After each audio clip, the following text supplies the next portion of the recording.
ชีวิตคนป่าเอาเครื่องมาปุ๊บเลยย่ำปุ่นนะเสื้อกันปุ่นเกี่ยวของรถ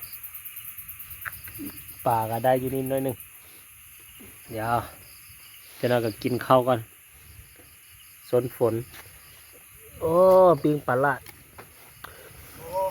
อยู่เทียงให้ก่อนพี่น้องโกนกลางคืนชอบอยู่ห่างกินมันติดฝนกับเปิดฟ้าห้องครึ่ง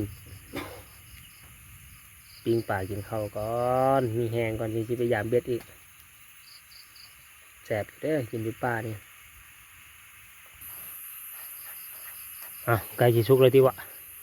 หิวแล้วนี่เสาแล้วบันนี้เห็นเขาได้ไปยามเบ็ดต่อมีแหงละ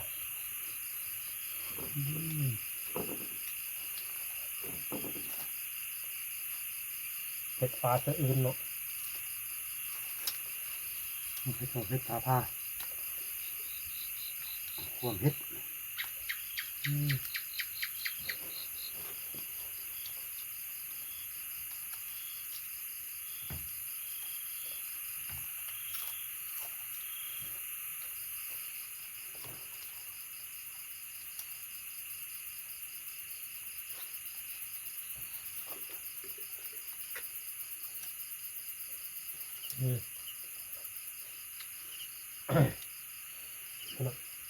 โอ้ย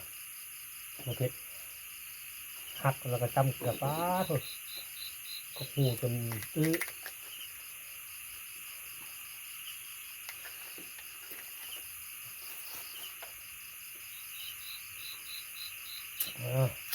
พิ่มพลัง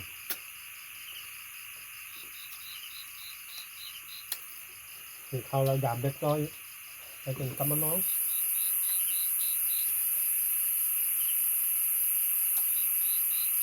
น้ำบ่แห้งลงไปเบิ่งกิน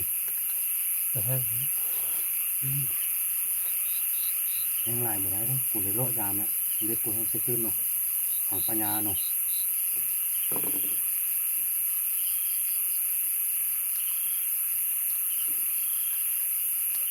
นี่นะเราของหัวเขาบ่ได้ขานำไปจักเองว่ะหมอขาปัญญาเนี่ย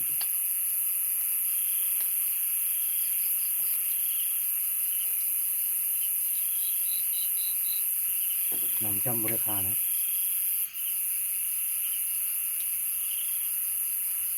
บรรยากาศคักดีครับเดี๋ยวที่จะพ่นทำไวเพราะมาทำในยามเบ็ดเบิด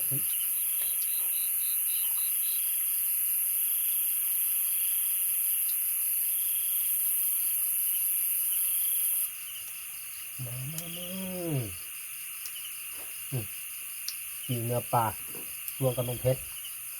นี่กับเกลืออีกโอ้โหจะมีสะอื้นเขาละ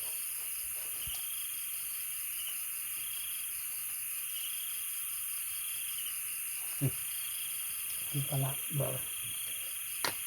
เขานอกปลาในไทยแลนด์